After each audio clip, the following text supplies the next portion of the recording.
Andito na kami sa Benka Museum.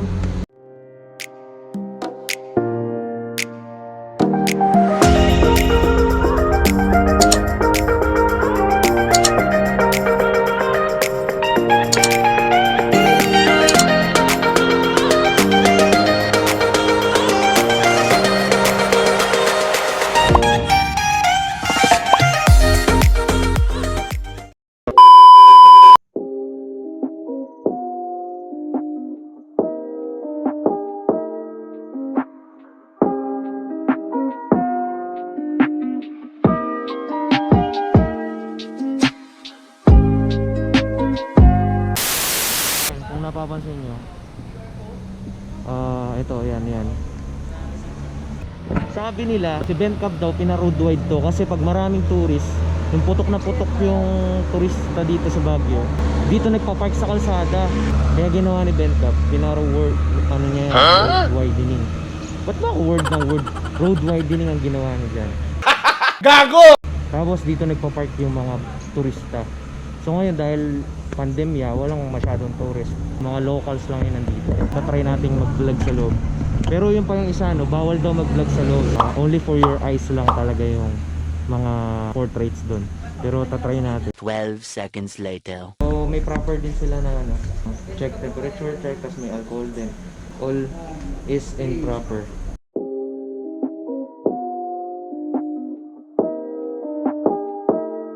Nandito na po sa loob. Bawal mag-video. Pero gagawin na kami ng paraan.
nandito si Sir Ben, yung may-ari ng Bencab. Di namin na video kasi papagalitan niya kami dahil bawal talaga mag-video. So nasa chest ko kanina tong camera. Kaya masungit siya. Saka masungit siya. Sungit siya. Oo. Hindi siya, Hindi siya wala friendly. namang gaanong turista. Dalawa, ilan lang kami dito. Oo. 5+7. Ipapapicture po yung kasama ng dalawang babae. Ayaw niya. Ayaw niya. Enjoy lang daw. So yun. Nagbiro pa nga yung isa niyang kasama. Sabi, magkano daw.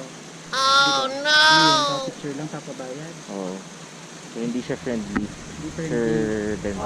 Pero ang ganda ng mga arts niya. Saka maganda tong lugar. Correct, maganda. Ang galing, ang ganda. Papakita ko sa inyo yung mga pictures.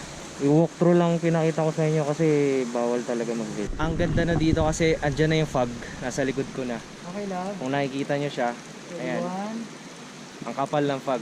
Dumadaan na siya sa amin na sisingkot na namin ang fog. Yan papunta yung trekking. May daan daw dito, sabi ni Kuya Je. Dito yung daanan. Diyan yung trekking. Pero different payment yun eh. Yes, additional 150. Additional 150 kung gusto mo mag-trek dito sa foggy forest niya.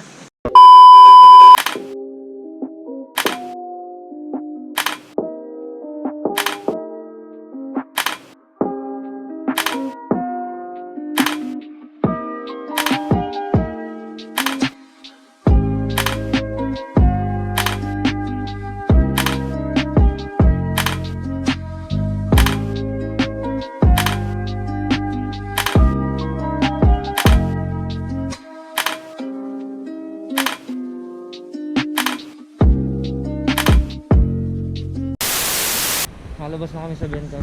Yun nga, no? Saka, yun nga mga dre, totoo yun sabi nila. Hindi siya approachable. Ewan ko ba. Siguro dahil nag-iingat lang din siya dahil may COVID. Pero hindi eh. Iba yung dating niya, medyo masungit niya siya. Kaya niyo bro, ano masasabi mo kayo? In-process ko na nakita si Sir Benka pero hindi ako nagpapa-picture sa kanya. So, ngayon, yung nakita namin, ngayon siya, sinabi ko sa mga friend ko na take the opportunity to at least have picture taken with Sir Bencab. In-approach naman namin ng maayos pero ayaw niya eh. Kita sa mga mata niya na ayaw niyang magpa-picture. Tilab. Siya yung nag-approach. Isa sa mga nag-approach sa kanya. So very polite naman yung pag-ask namin to take picture, pero sabi niya he has something to do, pero yun nga, it will only take seconds naman to take a picture, diba? Yun. So medyo sayang yung opportunity, pero parang na-disappoint, pero ayun, syempre ni-respect na lang din namin yung decision. Pero okay lang kasi nakita naman namin yung mga paintings niya. Magaganda. Na one of a kind. Kung titignan mo yung mga canvas niya, hindi mo alam kung paano niya na ano sa isip niya yun nagagawa. Big head lang talaga yung kayang gumawa ng mga ganong paintings. Right, so dyan nagtatapos ang ating Bencab tour. And sa susunod natin, saan tayo pupunta Kuya Je? Kumukuha ako, di ba? Wait lang. Okay. Bencab. Oh, di. Ay, Bencab. Sorry, Diplomat. Dito na tayo. Ayun, pupunta tayo sa Old Diplomat. So, maganda na pumunta ngayon dahil foggy. So, let's go guys. 1 hour later. Hanap tayo ng taxi para pupunta tayo sa Old Diplomat. Anong J Diplomat? So, ayan, nandito na tayo sa Diplomat Hotel. May mumu daw dito eh. Ay, ito ba yun? Akala ko ito. Hindi. Ito ang Diplomat Hotel. Ano to? Kuya Je? Wala. Parang nawalan na sa budget yung okay. hindi na So, house?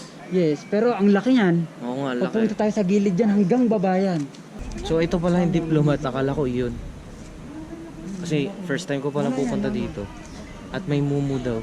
Oh shit! A ghost! Baka may mahagip tayong kaibigan dyan.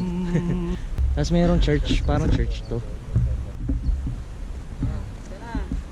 Lapitan natin kung ano to. Largest 10 commandments. Tablet building pala to. So 10 commandments nakasulat dyan sa gilid. Largest sa buong, siguro sa buong mundo. Kasi Guinness, di ko na binasa. Magbasa. Dito na tayo. Palapit na tayo. Pwede din mag-park dito for the 2 hours, 35 pesos. Adult, 10 piso entrance. And sa mga children's, 5 piso naman. May nakalagay dito. Pwede siyang scan.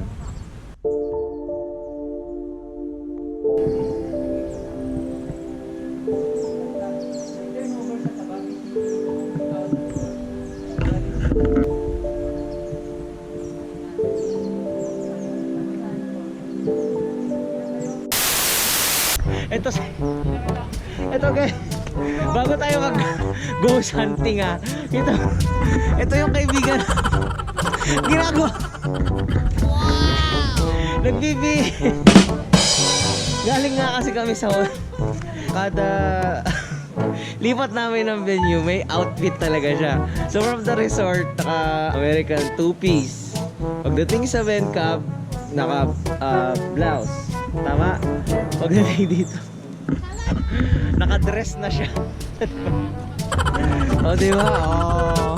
Diba? Tingin ko. Kim, ano ba yan? O, diba? Yan. On the go lagi yan si Ate Love. Kaya gustong-gusto namin siya kasama sa mga travels namin. So anyway, tara punta tayo dito. So here, makikita natin kung ano ba nangyari talaga sa Dominican Hill and Retreat House. Yun talaga yung tawag sa kanya. So makikita natin dito yung mga dates at saka mga taon kung ano ang nangyari sa kanya. Kumbaga meron ditong, kumbaga sa libro meron siyang table of contents. Yun. So ang totoong tawag sa kanya mga dre, Dominican Hill and Retreat House. So in 1913, 1915, dun tinayo ito. Construction period. So ayan, basahin na lang natin. So the long story short, naging kolehiyo, naging retreat house, vacation house, naging refugee nung World War II, I think, no? 1940, 1945, correct me if I'm wrong. Naging original Dominican Hill ulit siya. Tapos naging naging Diplomat Hotel. So naging hotel na siya sa taong 1972. At pagkatapos nun, naging Presidential Management Staff Building itong Diplomat Hotel noong 1986. 1986 parang buhay na ba ako? Diba? Huwag natin mag-usapan yung edad. After ilang years, in 2014, i-turn over na ng may-ari ito sa Baguio City, no? Ito ay tinawag na Baguio City Heritage Hill and Nature Park. Ito ay cultural property by the National Historical Commission of the Philippines. So, yun ang quick storyline. Basahin nyo na lang doon sa pinost ko kanina. Ito yung sinasabi ko sa inyong plate. Basahin na lang din natin ulit. Pinatayo bilang bahay bakasyonan ng mga Dominikano sa Dominican Hill sa Baguio 1913 to 1915. Ginawang paaralan ng mga pinanggalingang Colegio del Santissimo Rosario 1915 hanggang 1918. So naging kolehiyo siya. Tapos nagsilbing kanlungan ng mga pamilya at pare Dominikano noong panahon ng mga Hapon. So dahil nga nung nagkaroon ng World War noon, ito ay sa taong 1942 to 1945. Ginamit ito ng mga Hapon bilang tanggulan noong 1945 at binomba rin ng mga sundalong Amerikano noong Abril 1945 din. At pagkatapos, at the same year, pinaayos din ito at ginawang Diplomat Hotel na. Sa loob ng ilang taon din, simula 1973 to 1987 at inilipat ang pagmamay-ari sa lungsod ng Baguio taong 2014 to 2005. Ito yung entrance ng Diplomat Hotel. So kung titignan nyo, sobrang abandoned na talaga siya. Dati yung mother ko mayroong picture dito. Alam ko sa picture na yon parang grass lang to eh. Naalala ko wala pa yung parang building na yon. Tapos grass lang dyan, may picture scene ni mother ko dyan. Hindi ko alam kung nasaan na yun eh. Pero nakita ko yun sa mga old books, di ba yung mga nanay natin nun. Ang uso nun yung mga de-film. So pagka nagkaroon ng picture, tinatago talaga nila. Nilalagay nila sa mga books, iniipit nila sa mga books. So dun ko nakita yun sa old books ni nanay ko na meron siyang picture sa diplomat, sa old diplomat. So dito tayo. Tour ko kayo dyan. Okay. Baka mamaya may masilip kayo dyan ha. So may graffiti dito. Siguro yung mga lokal ng Baguio yung nag-ano dito sa graffiti na to. So ito yun sinasabi ko dati. May picture yung mother ko ganyan. Grass nga yan parang landscape. Tapos nakaupo siya dyan. Tapos nakikita yan yung background niya yung dumigan. CR. Tapos ito yung pang lalaki. Ito yung pang babae. Tapos may graffiti ulit dito. Siguro mga lokal ng Baguio nga. Ang galing ganda ng graphs nila. So may second floor din. Kaya pupunta doon. At, dulas. Ito, siguro may nagpe-perform dito before. May mga locals. Saka ginawan talaga nila ng art Tingnan mo, ang daming mga dito, paintings. Tapos dito din, tingnan mo, ayan may mukha pa dyan. Tapos ito yung fountain. Imagine, di ba? Noong mga panahon na yun, sobrang ganda nito. May fountain dyan, tapos sobrang classy. Alam mo yun, mga panahon ng Hapon, tapos panahon ng Amerikano. Baga, mayaman lang talaga yung mga nakaka-check-in dito nung araw. So, ayan. Yan yung kabilang fountain. Dito pa lang tayo sa first floor, no? So, lakad pa tayo. Siguro itong mga rooms na to, ito yung room ng mga guest nung araw. Siguro, nung araw may mga dito, may mga higaan, ganun. Dito yung mga closets. Kasi kung titignan nyo, at ito yung CR. Ayan yung CR. Tapos ito yung window. Tapos may garden din.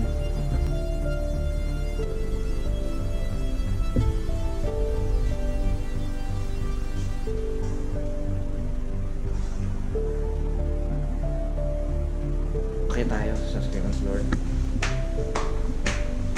So habang tumataas sa pansin ko din, no, yung mga rooms lumalaki. Lumalaki yung sukat ng bawat rooms. Siguro mga premium na tong mga kumbaga sa VIP na to. Ibang rooms dito. Hindi katulad sa baba, liliit pa yung mga rooms. Dito medyo malaki na yung sukat ng mga rooms. Ayan, no? Yan. Medyo malaki na yung mga rooms dito. Ito, dito din. Yung mga graffiti dito, yung mga lokal dito.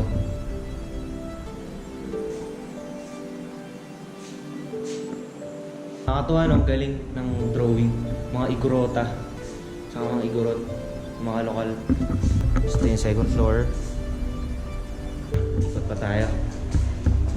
Tingnan natin kung ano pang meron dito sa diploma. Pare-parehos lang yung sukat ng bawat rooms. Malalaki nga siya. Nakakatakot talaga pala dito pag gabi, feeling ko. Kasi talagang walang ilaw dito na Sa baba meron, nakikita ko. Pero dito wala So ito yung daanan pa third floor. Yung may chimenea dito. Siguro mas tong lugar na to, mas mahal na room, kumbaga. Kaya tayo dito. Ito na. Yan, ganyan lang. Dito sila bibicture mga kasama ko. Dito may rooms pa din. Pero mas bigger yung room. Feeling ko mas mahal dito. Tapos ito na yung attic.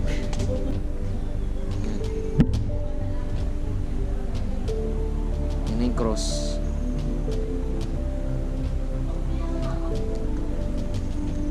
Feeling ko marami nagde-date dito pag gabi. Siguro nung araw to, ang ganda dito kasi feeling ko may mga banda dito, ganun. Yung ganun naman pag-attic, tapos overview, looking ng Baguio. Alam mo yun, puro bundok lang, tapos foggy. Feeling ko may mga restaurant dito nung araw. Ganda. 12 seconds later. Anong ginagawa niya? Nagbe-wait siya. Effort na naman si Ate Love. Tama. Dito ka babagsak, hindi ka kapilahan. Ayan. Para lang maka-aura ito. Behind the scene. Ayan. O, diba? O. Dating ka doon daw. O, ayan. Ayan, o. Diba? Ang galing. So, nandito tayo sa far right. Ayan. Ang taas ng step Eh, mas maganda dito sa taas. Kasi kita mo na yung buong Baguio.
So yun na mga dre, pinakita na natin yung hot spring resort dito sa Baguio City.